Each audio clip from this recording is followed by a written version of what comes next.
Alhamdulillahilladzi akramana bil Islam. Alhamdulillahil qail yu'til hikmah man yasha wa man yu'tal hikmah faqad utiya khairan katsira wa ma yadhakkaru illa ulul albab. Qala Rasulullah sallallahu alaihi wasallam, man yuridillahu bihi khairan yafaqihu fid din. Wassalatu wassalamu ala sayyidil abrar sayyidil muttaqin Muhammad Rasulullah sallallahu alaihi wasallam. Tuan-tuan muslimin muslimat yang dirahmati Allah, kita merafak segala syukur pada Allah Subhanahu wa taala atas segala limpah kurnia, rahmat, kasih sayang daripada Allah. Maka hingga ke saat ini Allah Subhanahu wa taala masih lagi memilih kita untuk terus beribadah kepadanya. Alhamdulillah. Tuan-tuan muslimin muslimat yang dirahmati Allah, mudah-mudahan apa yang kita kongsikan ini ada manfaat, perkara-perkara yang boleh kita ambil dan insya-Allah digunakan dalam kehidupan seharian. Tuan-tuan muslimin muslimat yang dirahmati Allah, mudah-mudahan apa yang kita kongsikan ini ada manfaat, ada perkara-perkara yang boleh kita ambil dan insya-Allah digunakan dalam kehidupan seharian. Tuan-tuan muslimin muslimat, kita berada pada bulan yang penuh dengan keberkatan, iaitu kita berada pada bulan Rabiul Awal, iaitu bulan kelahiran junjungan baginda sallallahu alaihi wasallam. InsyaAllah tuan-tuan muslimin muslimat, saya mengucapkan ribuan terima kasih pada pengerusi jawatan kuasa, para jemaah, Imam Bilal dan semua qaryah Surau Raudatul Jannah Sira Perdana atas kesudian untuk sama-sama kita mempelajari, memahami ilmu berkenaan dengan pengurusan harta pusaka dalam Islam. Ilmu berkaitan dengan harta pusaka ni tuan-tuan jarang nak diperkatakan, jarang nak diperbincangkan. Namun tuan-tuan, saya yakin dan percaya kalau saya sebut beberapa perkara nanti, kemungkinan besar ia pernah berlaku dalam kehidupan seharian tuan-tuan. Tuan-tuan sahabat yang dirahmati Allah Subhanahu wa taala, pada hari ini kita mulakan dulu dengan mukaddimah. Mukaddimah kita pada hari ini tuan-tuan muslimin muslimat, saya nak berkongsi dengan tuan-tuan berkenaan dengan mukaddimah ni. Kita tak masuk lagi dalam kitab kita tak masuk lagi dalam tajuk kita. Kita pergi kepada tajuk-tajuk umum sahaja dulu. Mungkin pada tuan-tuan ada yang memegang buku Faham Faraid. Buku ini dikarang, disusun oleh sahabat saya yang berbahagia Al-Fadhil Ustaz Hilmi Hadis Muhammad. Maka sepanjang perkongsian kita akan menggunakan rujukan ini. Ada lebih kurang tadi 13 buah buku yang telah diwakafkan oleh jemaah Helwa daripada Surau Al-Bararah Kampung Cahaya Baru. Jadi boleh tuan-tuan manfaatkan. Namun sekiranya ada yang nak memiliki sendiri, yang tadi tu tuan-tuan, kalau tuan-tuan dapat tadi, tuan-tuan nak bawa balik, terpulang pada jawatan kuasa pengurusi, sama ada kata nak letak di sini, siapa nak pakai boleh ambil, ataupun nak terus bagi pada personal pun boleh, tak ada masalah, terpulang pada pihak jawatan kuasa. Ataupun di kalangan tuan-tuan ada yang nak memiliki sendiri, maksudnya dia nak pegang sendiri dia punya, dia nak menconting dalam tu dan seumpamanya, boleh maklumkan, nanti saya boleh tolong orderkan. Tuan-tuan, saya nak mulakan dengan tuan-tuan, saya nak tunjuk gambar ni. Yang ini sahabat kami Tuan Izhar. Ini peguam muda daripada Al-Usta Kedah. Yang di sini ini adalah Ustaz Hilmi Hanis. Inilah pengarang kitab yang kita akan jadikan rujukan dalam kita memahami ilmu faraid. Apa yang dipegang ni tuan-tuan? Ini saya anggarkan lebih kurang 12 kaki kali 4 kaki, macam banner tu. 12 kaki panjang ke pendek tuan-tuan? Panjang. Ini cerita tentang apa? Ini adalah senarai waris yang terlibat. Berapa lapis kematian? Ada 50 lapis kematian. Kematian pertama berlaku pada tahun 1952. Yang harta pusaka itu masih lagi belum diuruskan. Baru selesai bicara kuasa, bicara di mahkamah, baru selesai dalam bulan lepas. Maksudnya kes kematian pertama tahun 1952. Tuan-tuan, sekarang ni kita tahun berapa? 2022. Tolak dengan 1952. Tak apa tuan-tuan, tak perlu risau, saya keluarkan kalkulator saya. Mungkin tuan-tuan nak keluarkan kalkulator handphone pun tak pernah jumpa dekat mana kalkulator dalam handphone tu kan. Sebab yang pakai handphone tu WhatsApp call aja, kalkulator tak pernah cari tuan-tuan. Jadi dia 2022 sekarang ni tolak 1952, 70 tahun tuan-tuan. 70 tahun yang lepas kes kematian yang pertama. Dan ahli waris yang terlibat ada lebih kurang 300 orang ahli waris.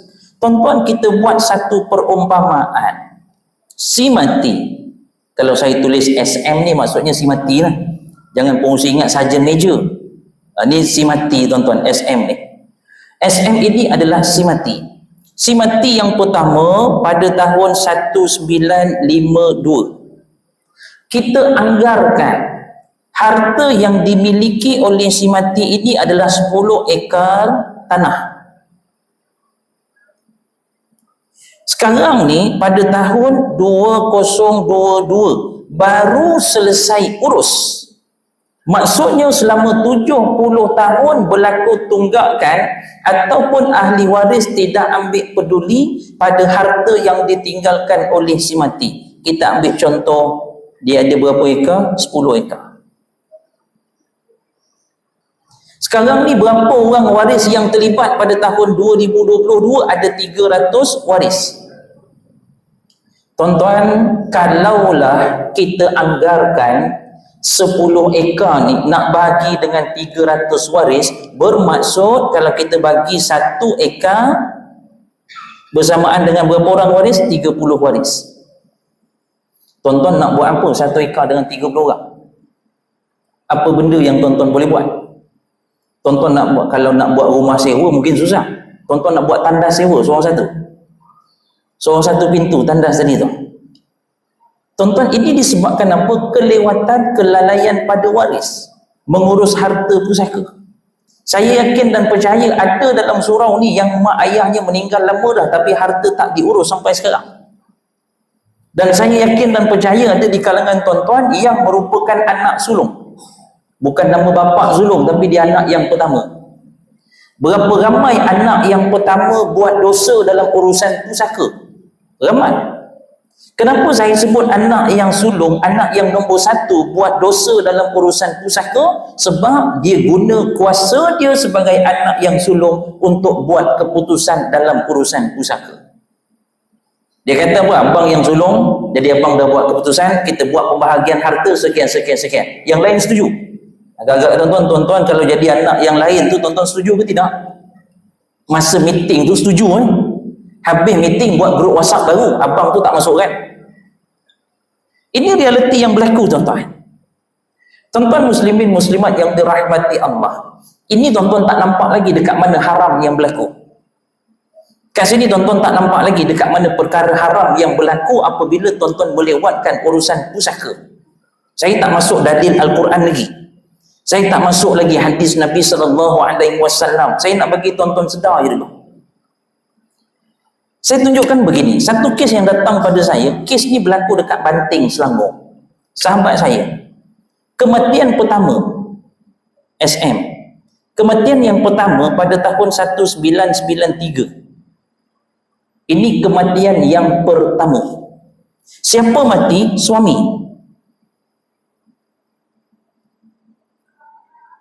Suami ni mati. Waris dia siapa? Isteri, anak lelaki 2, anak perempuan 1 dan juga ibu. Tuan-tuan boleh nampak tulisan saya? Ke tuan-tuan nak saya besarkan lagi tulisan? Okey. Kalau tuan-tuan yang nak minta besarkan tulisan, bukan tulisan saya kecil, tuan-tuan duduk jauh sangat. Jadi tuan-tuan sahabat yang dirahmati Allah, ini kes kematian tahun 1993. Sahabat saya submit permohonan untuk urusan pusaka pada tahun 2018. Tapi permohonannya ini ditolak.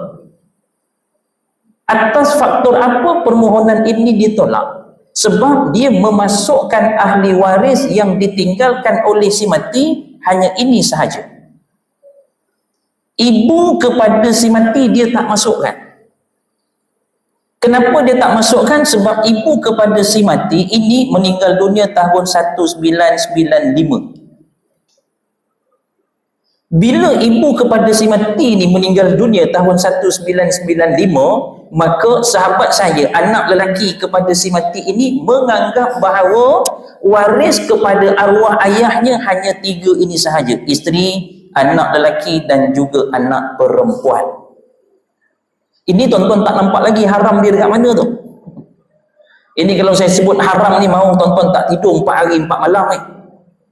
Dekat mana berlaku haram ni tuan-tuan? Apa yang berlaku? Si mati ini meninggalkan satu keping tanah.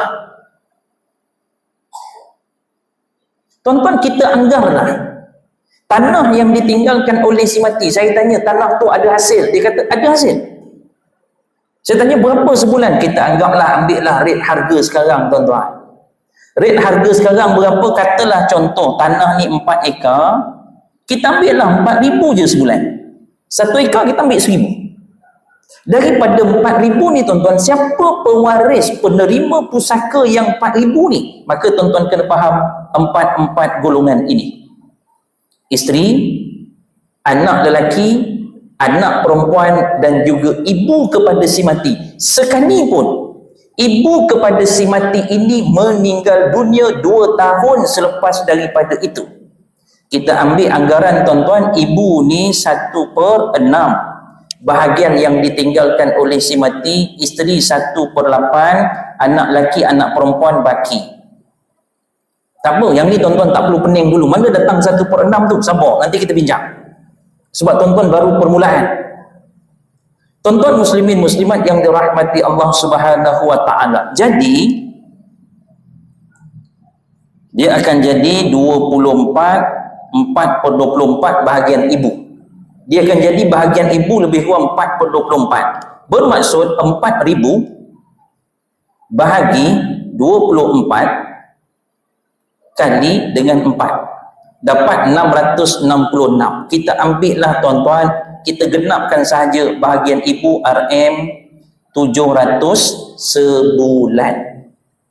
Daripada tahun 1993 sampai tahun 1995, saya tanya dengan kawan ni, kau bagi tak bahagian nenek ni tadi? Yang RM700 sebulan ni. Dia kata bagi. Selepas nenek mati, mana datang, mana perginya bahagian yang RM700 ini? Maka dia kata 700 itu dikembalikan pada siapa? Mak dia, adik-beradik dia.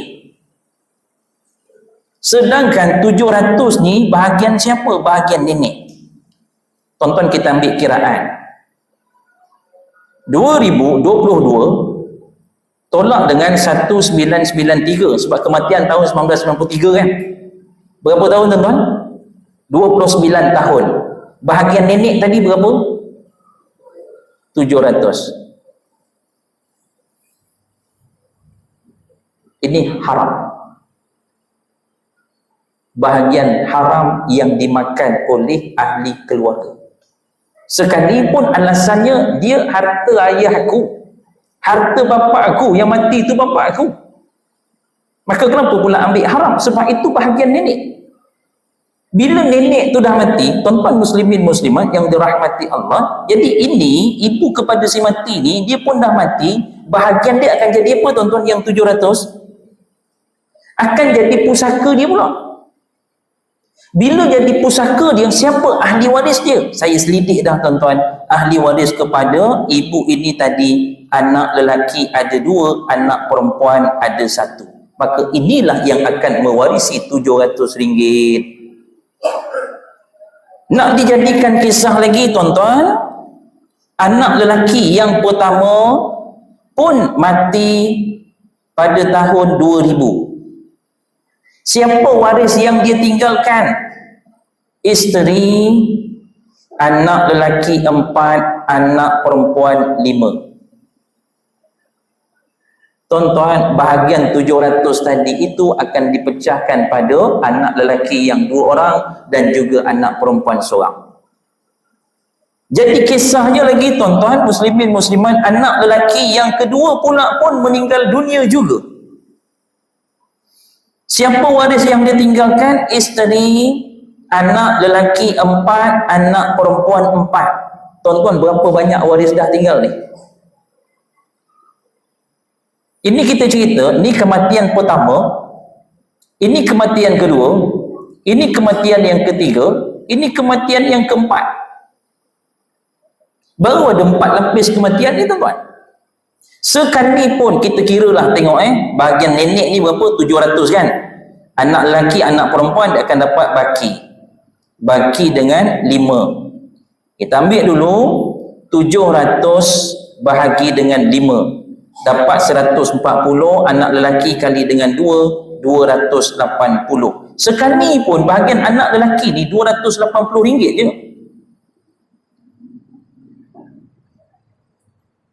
Dia cerita faraid ni tuan-tuan, bukan berapa besar nilaian harta, tetapi dilihat pada hak siapa harta tersebut. Sekalipun harta yang ditinggalkan oleh si mati RM22 je, harta lain tak ada, duit cash pula RM22, sekalipun RM22, maka dia pusaka, tetap pusaka. Harta yang ditinggalkan oleh si mati, maka dia tetap harta yang ditinggalkan oleh si mati. Jadi dia ada milik orang-orang yang tertentu. Katalah kita dah tengok 280 ni tuan-tuan kan, isteri 1/8, anak lelaki anak perempuan baki. Bahagian isteri 280 bahagi dengan 8, isteri tu dapat RM35 je tuan-tuan. Tapi saya nak sebut sekali lagi, bukan tengok pada nilai itu besar ataupun kecil, RM35 ke 35 sen ke RM3.50 ke, kalau bukan hak kita maka memang bukan hak kita. Haram tak tuan-tuan kalau kita ambil? Risau juga nak jawab haram kan, sebab berlaku dalam keluarga sendiri. Ini akibatnya tuan-tuan. Ini kesan apabila kita melewatkan, melengahkan dalam urusan-urusan pusaka. Disebabkan apa? Beberapa perkara-perkara yang berlaku dalam kehidupan seharian kita. Saya ambil contoh tuan-tuan. Bila berlaku kematian, dah diuruskan jenazah si mati, urus dah sekian semua jenazah si mati. Bila dah urus jenazah si mati ni tuan-tuan, malam tu biasanya kita buat apa? Kenduri kan? Kenduri tahlil, betul? Ada makan tak? Boleh ke buat makan? Saya tak tanya tentang kenduri tahlil, saya tanya tentang makan.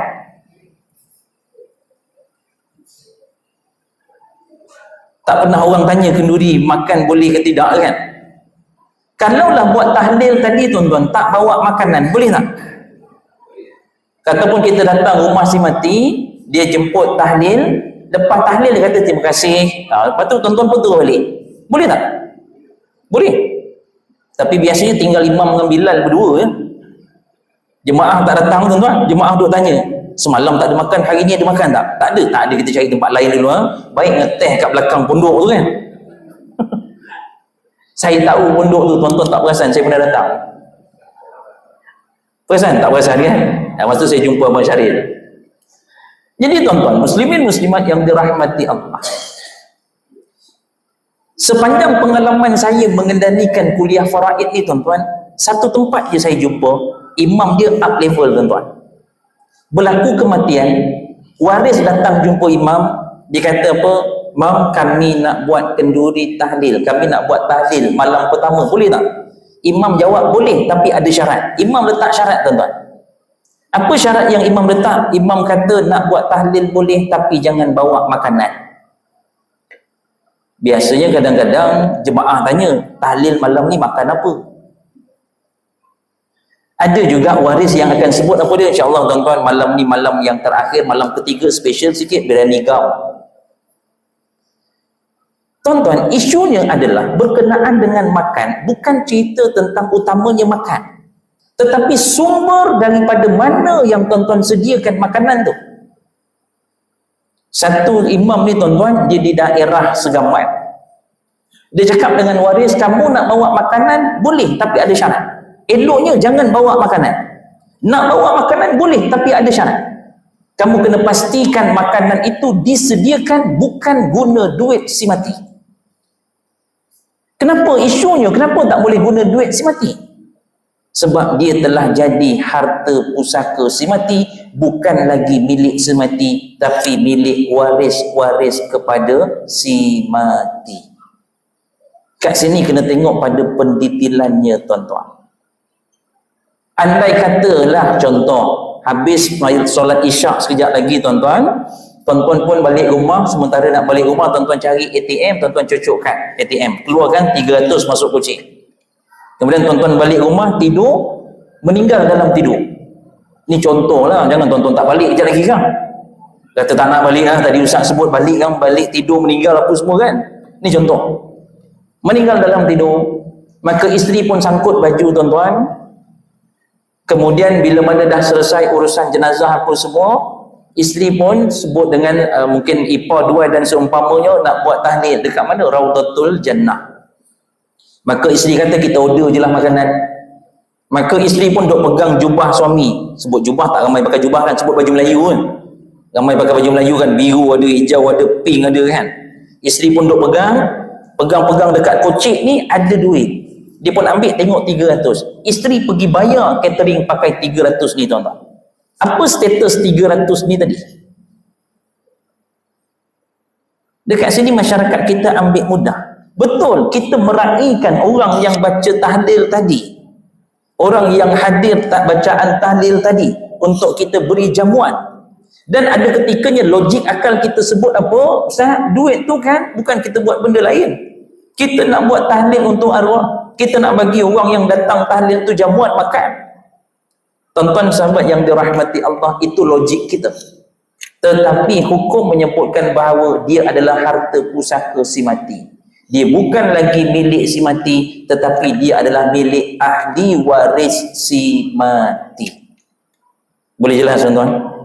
Ini secara umum kita sebutkan dulu isu-isu yang berlaku dalam kalangan masyarakat kita. Tuan-tuan sahabat yang dirahmati Allah, kita lajak sikit boleh?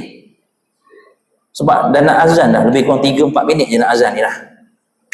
Tuan-tuan muslimin muslimat, saya nak datangkan satu contoh yang biasa lagi berlaku dalam masyarakat kita. Begini, minggu depan kan, cuti di Fabadi, betul? Katalah ayah hantar dalam grup WhatsApp. Katalah besok ayah hantar dalam grup WhatsApp. Ayah kata apa? Minggu depan cuti di Bali, ayah arahkan anak-anak semua balik. Anak-anak ada berapa orang? Anak ada 10 orang. 10 anak. Bila ayah dah masuk dalam grup WhatsApp tu, ada yang respon, ada yang duduk senyap kan. Maka daripada 10 ni tuan-tuan, 3 kata balik, 7 kata tak boleh balik. Yang 7 kata tak boleh balik ni sebab apa? Sebab dia kata kerja, ataupun nak pergi camping dengan anak-anak, ataupun nak pergi bercuti sekian-sekian, dah planning dengan anak-anak. Jadi yang 7 ni kata apa? InsyaAllah kami balik, tapi kami balik akan datang lah, cuti akan datang. Maka ayah bila tengok respon yang tak berapa memberangsangkan, ini kisah ni saya reka. Saya sebut dengan tuan-tuan, kisah ni saya reka berdasarkan banyak persoalan dalam kalangan masyarakat. Jadi bila ayah tengok respon tak memberangsangkan, ayah pun up satu lagi, ayah hantar dalam grup WhatsApp, ayah harap anak-anak semua balik, ini soal pemberian harta. 7 orang ni balik tak tuan-tuan? Yang tadi 3 orang je balik, bila ayah sebut pembahagian harta, agak-agak 7 orang ni balik tak? Ada kerja semua cancel. Nak pergi bercuti dengan anak-anak, minta maaf kita terpaksa tangguh, ini ada urusan lagi penting, atuk panggil balik. Sebab apa? Sebab atuk sebut ini soal pemberian harta. Tuan-tuan sahabat yang dirahmati Allah, maka hari kejadian semua balik. Bila hari kejadian semua balik, setelah selesai semua urusan solat, makan apa semua, ayah pun panggil duduk dekat meja parlimen ni tuan-tuan. Bila ayah buat duduk dekat meja parlimen, anak ada 10, ayah pun sebut, okey sekarang ni ayah nak buat pembahagian, sekarang ni ayah ada 10 keping tanah. Semua nombor tanah-tanah ni ayah dah letak nombor dah. Yang ni nombor 1, ni nombor 2, ni nombor 3, nombor 4 dan seterusnya. Sampailah 10.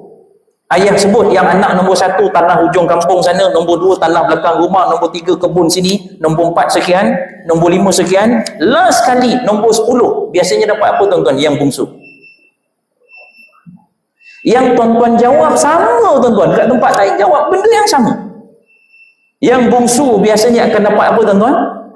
Rumah pusaka. Kebetulan rumah pusaka pun ayah baru renovate hari tu tuan-tuan. Daripada 4 bilik tambah lagi 3 bilik, 7 bilik. Yang lain duk jeling, dia adik yang bungsu kan dapat rumah. Dia yang lain dapatlah tanah kosong tu, tanah hujung kampung, tanah belakang cerun. Tuan-tuan muslimin muslimat, ayah kata apa? Bila ayah meninggal dunia, inilah bahagian masing-masing yang ayah telah tetapkan. Tuan-tuan, masa ayah buat, ayah duk sebut satu persatu ni, ada tak di kalangan waris yang dia kata apa? Ayah, saya tak setuju dengan kaedah pembahagian ni. Kalau tuan-tuan jadi anak, tuan-tuan berani nak cakap tak setuju? Nak angguk pun tidak, nak giling pun tidak, masing-masing keras kepala gitu. Tuan-tuan muslimin muslimat, saya ada kelayakan certified hipnoterapi. Saya ada license hipnoterapi. Hipnoterapi ni tuan-tuan salah satu kaedah alternatif dalam perubatan orang trauma seumpamanya lah. Jadi antara perkara yang kami belajar, daripada kedudukan cara tuan-tuan duduk, saya boleh baca sesuatu. Dah mula tak senang duduk lah, dah pusing sini lah. Tak jadi dia nak duduk macam mana aku nak duduk depan ustaz ni. Daripada gaya dan respon mimik muka tuan-tuan ada berlaku dalam keluarga masing-masing. Depan ni dah tak boleh lah. Datang kuliah semua pakai topeng lah. Tuan-tuan, bila ayah sebut begini, ada tak anak yang akan kata tak setuju? Tak ada. Biasanya respon daripada jemaah dia kata apa? Kami bukan nak membantah Ustaz, cuma kami ni hormat ayah. Biasanya hormat jatuh nombor 2 tuan-tuan. Kenapa mereka tak berani untuk kata tidak setuju? Sebab dia kata apa? Kalau kami kata tak setuju, tak dapat terus. Kalau dah ayah dah buat pembahagian, kami tuan-tuan kata apa? Ya, saya tak setuju dengan pembahagian ini. Tak setuju, tak apa, ayah ambil balik. Dalam hati menyesal pula aku cakap tak setuju. Lebih baik setuju. Tuan-tuan muslimin muslimat yang dirahmati Allah. Persoalannya, apabila ayah mati, wajib tak laksana wasiat ni? Persoalannya wajib ke tidak melaksanakan wasiat yang ayah buat sebelum dia mati tadi ni? Dia bagi pada anak-anak satu-satu bahagian, satu bahagian, satu bahagian, satu bahagian. Biasanya tuan-tuan, siapa yang akan bersetuju dengan wasiat yang dibuat oleh ayah ini? Agak-agak siapa tuan-tuan yang biasanya akan bersetuju? Yang dapat paling banyak. Bila yang dapat paling banyak, dia kata apa? Inilah wasiat yang paling adil dalam dunia. Kalau yang dapat paling sikit tuan-tuan, ini wasiat yang paling tak adil sekali dalam dunia. Tuan-tuan, ceritanya dua-dua sama. Sama ada yang setuju, yang tak setuju, dua-dua tidak ada ilmu berkenaan dengan urusan wasiat si mati. Kalau yang setuju tu dia kata apa? Kita kena selesaikan wasiat yang dibuat oleh si mati. Kalau kita tak selesaikan wasiat si mati, apa jadi tuan-tuan? Dah terus keras. Bila saya sebut hipnoterapi memang keras semua, tak bergerak langsung ni. Apa yang ni Allahumma salli ala sayyidina Muhammad, bila dalam keadaan tadi ni, apa jadi pada si mati? Biasanya yang sentimen dibuat oleh masyarakat kita, kita kena tunaikan wasiat yang dibuat oleh si mati. Kalau kita tak tunaikan wasiat dia, apa jadi pada si mati tuan-tuan? Itu memang jawapan dia dah jadi macam satu skrip jawapan tau, tempat mana-mana pun sama. Kalau kita tak tunaikan usaha, terseksa arwah dalam kubur tu. Tuan-tuan muslimin muslimat, sebelum saya terus, kita beri laluan pada azan isyak dulu insya-Allah.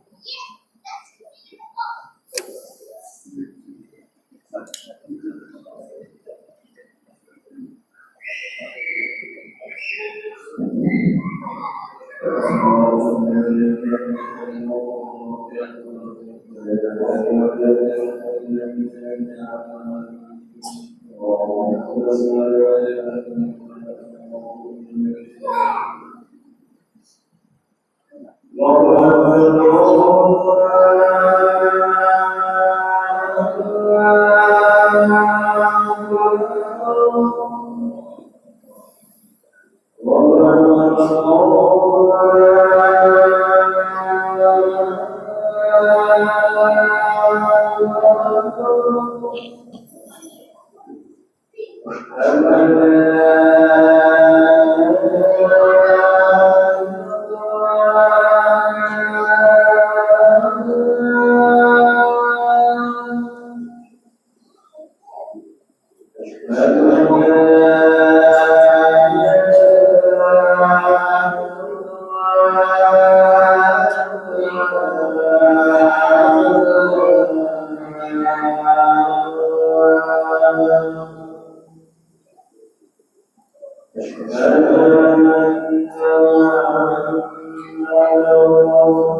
Tuan-tuan muslimin muslimat yang dirahmati Allah Subhanahu wa taala, memang itulah biasanya yang akan disebut oleh masyarakat kita bahawa apabila berlaku kematian, si mati ada buat wasiat, maka wajib untuk tunaikan wasiat. Ya, betul. Wajib untuk menunaikan wasiat, itu betul.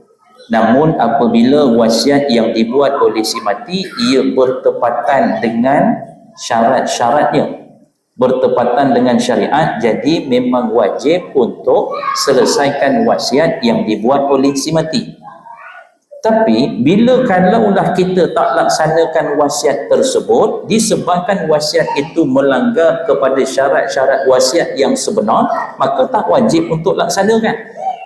Kalau tadi ni dia bagi semua tanah dia kepada siapa? Kepada anak-anak dia. Tuan-tuan, wasiat ini daripada segi pandangan mazhab Syafi'i sah, tapi dia makruh. Kerana apa? Kerana wasiat ini tujuannya bukan untuk diberikan kepada anak-anak si mati, bukan untuk diberikan kepada ahli waris si mati. Anak ahli waris tak, tuan-tuan? Ahli waris. Isteri ahli waris tak? Ahli waris. Mak ayah ahli waris tak? Ahli waris. Saya pernah dapat panggilan call, dia kata, Ustaz boleh buatkan surat wasiat tak? Saya tanya, surat wasiat untuk apa?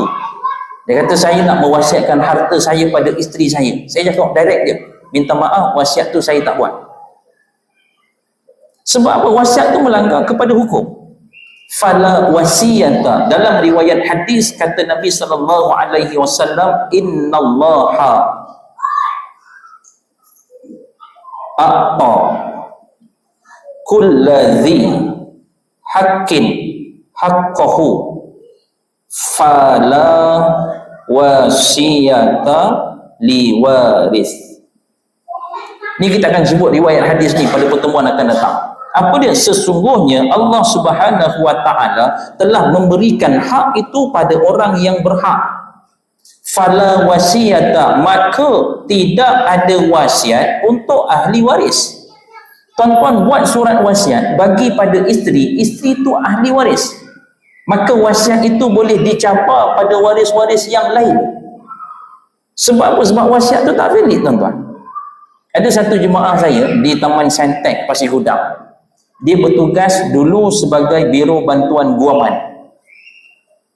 Dia sebut memang ramai orang duk datang jumpa dengan dia untuk buat endorsement bagi wasiat harta kepada siapa?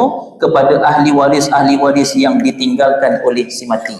Sedangkan wasiat tersebut adalah wasiat yang salah. Boleh jelas, tuan-tuan? Banyak isu yang berlaku dalam keluarga, tuan-tuan. Nak senyum pun serba salah, nak muka masam pun serba salah. Memang banyak isu tu, tuan-tuan. Tuan-tuan, saya sebut satu je, lagi lambat tuan-tuan uruskan pusaka, lagi banyak perkara haram berlaku. Lagi lambat tuan-tuan uruskan pusaka, lagi banyak perkara haram yang berlaku. Sebab apa? Sebab dalam urusan-urusan pusaka tadi, apabila berlaku lagi kematian, sekalipun tuan-tuan kata apa, Ustaz, saya malah ambil tahu dah. Sebab apa? Biarlah ahli waris lain, adik-adik lain yang uruskan. Saya tak ambil tahu dah. Tuan-tuan juga waris, maka tuan-tuan juga terlibat sama dalam urusan pusaka yang ditinggalkan oleh si mati. Tuan-tuan, banyak kes yang saya boleh kongsikan dengan tuan-tuan. Ada satu kes yang sampai pada saya. Dia kata, Ustaz, ayah dia buat wasiat apa sebelum berlaku kematian, dan bila ayah mati, adakah perlu dia laksanakan wasiat tersebut? Saya tanya, wasiat yang macam mana? Ayah dia, adik-beradik dia ada berapa orang? Adik-beradik dia ada 4 orang. 3 lelaki, 1 perempuan. Dia anak yang sulung lelaki. Ayah bagi pada 3 adik-beradik dia yang lain, 3 adik-adik dia, seorang sebiji rumah. Dia yang sulung dapat apa? Dapat sebidang tanah. Tanah yang dia dapat besar macam mana? Lebih kurang 2,000 kaki persegi. Tuan-tuan, 2,000 kaki persegi besar ke kecil?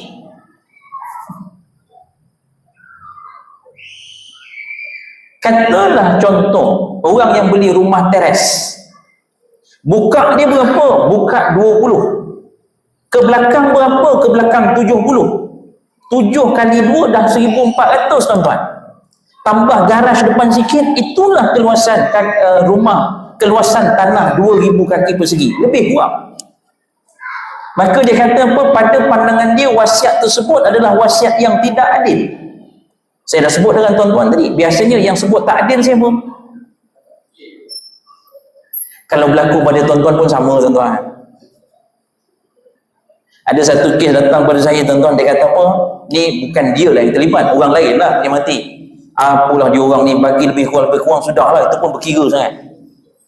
Dia duduk bahan kawan dia. Kawan dia kata apa? Kena kat aku, memanglah, cuba kena kat kau. Agak-agak kau boleh lebih kurang lah. Diamlah kawan ni. Maka dia perkara yang sama. Tuan-tuan, kita tak sentuh lagi berkenaan dengan pendirian ataupun hukum hakam berkenaan dengan faraid, yang kita akan buka direct daripada Al-Quran. Surah apa? Surah yang keempat. Pada surah An-Nisa hanya merujuk pada 7 ayat, hanya merujuk pada 4 ayat sahaja. Ayat yang ke-7, ayat 11, ayat 12, ayat 176. 4 ayat ini cerita detail tentang faraid. Sebab itu kata ulama berkenaan dengan hukum faraid, ia merupakan hukum yang Allah turunkan secara jelas tanpa perbahasan pada ulama. Saya tunjukkan satu contoh. Pada tuan-tuan, pada ayat yang ke-10 di sini. Tuan-tuan muslimin muslimat yang dirahmati Allah Subhanahu wa taala. Pada ayat ini disebutkan apa dia? Fa in kunna nisaan fawqa thnataini falahunna thulutha ma tarak. Sekiranya kamu yang mati tadi meninggalkan anak nisa, semua sekali perempuan, Fauqasnataini, anak perempuan itu berbilang-bilang, maksudnya 2, 3 dan seterusnya. Falahunna, maka bagi mereka itu sulusa. Sulusa ni apa maksudnya? 2/3. Detail. 2/3 boleh kita kira? Boleh. Apabila seseorang itu dia meninggal dunia, hanya meninggalkan anak perempuan sahaja. Secara tidak langsung, ayat ini menjawab pandangan pemahaman masyarakat kita yang orang ada anak perempuan, maka dia kes kritikal faraid. Sebab apa? Habislah kau tak ada anak lelaki, yang ada anak perempuan je kan. Habislah harta kau duk pergi pada orang lain, adik-beradik lain yang dapat harta pusaka itu, anak-anak akan terabai. Ini karut. Saya tunjuk direct dengan tuan-tuan, sebab kami jumpa banyak video yang sebut, dia orang duk promote dekat Facebook, dekat media sosial, dia kata apa, tuan-tuan yang tak ada anak perempuan, tak ada anak lelaki, dengar ni. Sebab apa? Sebab kalau tak ada anak lelaki, maka ini kes faraid kritikal. Tidak. Saya tunjuk direct dengan tuan-tuan. 2/3 besar ke kecil ni tuan-tuan? 2/3. Kalaulah si mati ada harta RM30, 2/3 berapa tuan-tuan? Lambat jawab sebab harta sikit, RM30. Kalau si mati ada harta 3 juta tuan-tuan, 2/3 berapa? Oh, nampak laju sikit, tunjuk 2 macam tu kan, okey. Mata duitan juga orang sirah perdana ni, contoh yang gurau ya tuan-tuan. Jadi tuan-tuan, ini menjawab persoalan. Ada jemaah dia tak tahulah dia bergurau ke apa, dia cakap saya, Ustaz, macam mana Ustaz, saya tak ada anak lelaki. Saya sebut begini tuan-tuan, soal anak, wallahu ta'ala a'lam, kita tak pernah tahu anak yang kita akan dapat, yang Allah rezekikan ini berapa orang. Tuan-tuan pernah tahu? Tak. Maka anak ini rezeki, dapat anak lelaki rezeki, dapat anak perempuan sahaja pun rezeki, dapat anak lelaki, dapat anak perempuan pun rezeki, orang yang tak ada anak pun rezeki. Maka berani mana kita nak sebut bahawa tak ada anak lelaki, ini kes yang kritikal. Sebab anak ini soalnya dia adalah rezeki yang Allah beri pada kita. Jadi bila jemaah ni tanya, dia kata, Ustaz, saya tak ada anak lelaki, macam mana Ustaz? Saya kata, usaha lebih sikit lah, insyaAllah adalah rezeki. Jemaah ni banyak juga akal dia tuan-tuan. Dia tak tahu penceramah lagi banyak akal. Dia pun respon balik, dia kata, Ustaz, betul lah Ustaz kata tadi kan, usaha lebih sikit, insyaAllah adalah rezeki anak lelaki.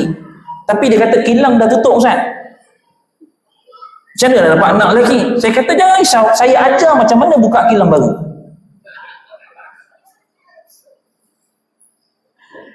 Ini benda saya nak sebut dengan tuan-tuan. Ada juga orang yang nak buat agreement seumpamanya. Sebab apa? Sebab dia kata dia tak ada anak lelaki. Tuan-tuan, saya sebut dengan tuan-tuan muslimin muslimat, faraid yang Allah turunkan ini adalah menjamin hak semua orang, sama ada lelaki ataupun perempuan. Kita akan tadabbur nanti pada ayat-ayat pusaka, ayat yang ke-7, ayat 11, ayat 12, ayat 176. Wallahu a'lam. Ada persoalan tuan-tuan? Hari ini boleh tanya apa sahaja. Bila kita mula masuk pada kitab, tuan-tuan ada undang-undang dalam kuliah faraid. Undang-undang dia apa? Tuan-tuan kena tanya yang berkaitan dengan tajuk sahaja. Biasanya jemaah ni tak sabar tuan-tuan. Kita baru buka kitab, apa dia hikmah faraid. Habis cerita tentang hikmah, terus tanya, Ustaz, kalau saya mati ada 100,000, macam mana nak bagi? Saya kata bagi je lah, ikut mana nak bagi pun. Soalan tu biasanya saya takkan jawab. Ada jemaah yang marah bila saya tak jawab soalan tu. Kenapa saya tak jawab tuan-tuan? Sebab kita baru nak memahami hikmah, tuan-tuan lompat terus pada masalah. Kalau nak tanya masalah ini boleh, tapi luar daripada kuliah. Sebabnya tuan-tuan, kita nak ikut flow dia supaya kita faham asas pada faraid, barulah kita faham asas pada pengiraan. Ada satu jemaah saya dekat satu tempat ni tuan-tuan, bila saya sebut, dia tanya soalan, saya kata minta maaf Ji, soalan ni saya akan jawab 8 minggu akan datang. Takkanlah jawab 8 minggu Ustaz. Saya kata memang soalan itu akan masuk tajuk bila 8 kali pertemuan nanti, baru kita akan masuk tajuk tu. Sebab apa tuan-tuan? Sebab kita nak faham satu persatu hukum hakam berkenaan dengan ilmu faraid. Wallahu a'lam. Ada soalan tuan-tuan? Malam ni je saya offer soalan tu open. Akan datang saya tutup tuan-tuan. Akan datang soalan berkaitan dengan tajuk sahaja. Biasa jemaah bukan tak nak soalan. Tuan-tuan tengok kejap lagi. Saya nak balik satu-satu tahan kat luar. Saya dah biasa tuan-tuan kuliah faraid ni. Tol tu tuan-tuan, tol dia pernah satu jemaah tu tahan dekat sejam saya melayan dia. Cuma hari ni memang tak ada tol tuan-tuan, minta maaf. Sebab lepas ni saya terus naik ke KL sebab saya sambung belajar, besok saya ada kelas. Jadi tuan-tuan muslimin muslimat yang dirahmati Allah Subhanahu wa taala, kalau tak ada sebarang persoalan itu sahaja. Ya.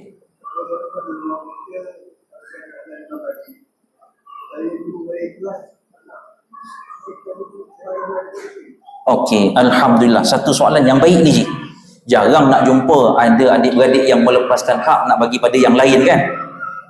Tuan-tuan muslimin muslimat yang dirahmati Allah. Okey, Haji sebut tadi contoh anak-anak adik-beradik ada 6 orang lah, termasuk Haji seorang. Jadi ada baki lagi 5 orang. Kemudian nak ceritanya tentang apa? Haji tak nak ambil bahagian Haji, nak bagi pada adik-beradik yang lain. Saya buat contoh begini tuan-tuan. Memang ada kes yang begini. Malah beberapa bulan, beberapa minggu sebelum ni ada satu jemaah tu kematian isteri, maka anak dia datang jumpa saya. Dia sebut, Ustaz tolong kirakan faraid sekian-sekian, dan dia kata boleh tak saya tak nak ambil bahagian saya. Saya kata biar saya kira dululah. Tak apa Ustaz, saya tak nak ambil. Ustaz tolong carikan tempat mana surau-surau yang boleh disedekahkan. Saya kata kalau nak sedekahkan memang banyak tempat lah. Cuma saya jawab dulu persoalan Haji sebelum saya sambung cerita tadi. Dia begini, contohlah saya jumpa Abang Syaril. Bang, saya sebut nama dia sebab saya kenal dia seorang je tuan-tuan. Kalau ramai jemaah saya tahu nama, saya sebut. Saya sebut dengan Abang Syaril, bang, ni ada orang bagi duit. Abang Syaril pun kata, tak apalah Ustaz, masuk tabung je lah. Saya sebut, bang, ni ada orang bagi duit ni. Abang Syaril pun kata, tak apa Ustaz, masuk tabung je. Betul ni masuk tabung? Betul. Saya ambil, saya masuk tabung. Lepas masuk tabung, saya sebut dengan Abang Syaril, bang, 4,000 orang tu bagi. Kalau tuan-tuan jadi dalam situasi ni, apa nak buat tuan-tuan? Ustaz masuk tabung mana tadi Ustaz? Ustaz masuk tabung mana satu tadi? Tabung yang ni tak apalah, saya nak jumpa dengan pengusi, kita korek balik lah. Tuan-tuan, ceritanya tentang apa? Dia melepaskan hak tanpa mengetahui berapa bahagian faraid dia. Ini selalu jadi. Dia kata apa, kami melepaskan hak Ustaz, tak apalah Ustaz, saya bagi pada adik-beradik lah, pandai dia buat lah, saya tak nak ambil hak saya. Tuan-tuan, dalam istilah faraid namanya takharuj. Takharuj ini apa dia? Melepaskan hak dia. Dia ada bahagian dia tapi dia melepaskan, dia tak ambil bahagian dia. Ada beberapa syarat yang perlu dipatuhi. Antaranya adalah dia mengetahui dulu berapa hak dia. Dalam faraid wajib tahu hak tapi tak wajib ambil hak. Contoh macam haji nak melepaskan hak, haji kena tahu dulu hak haji itu berapa. Wajib tahu hak.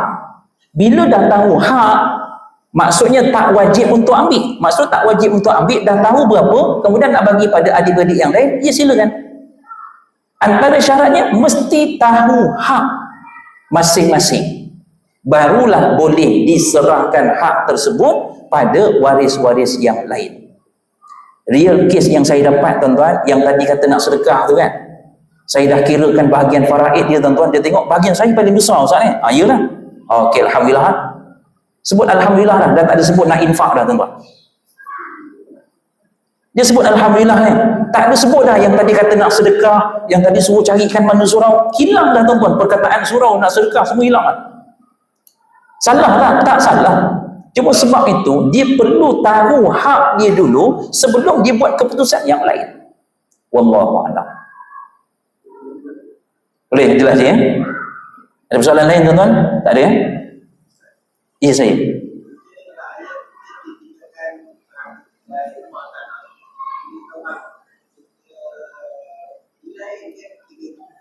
Ya betul.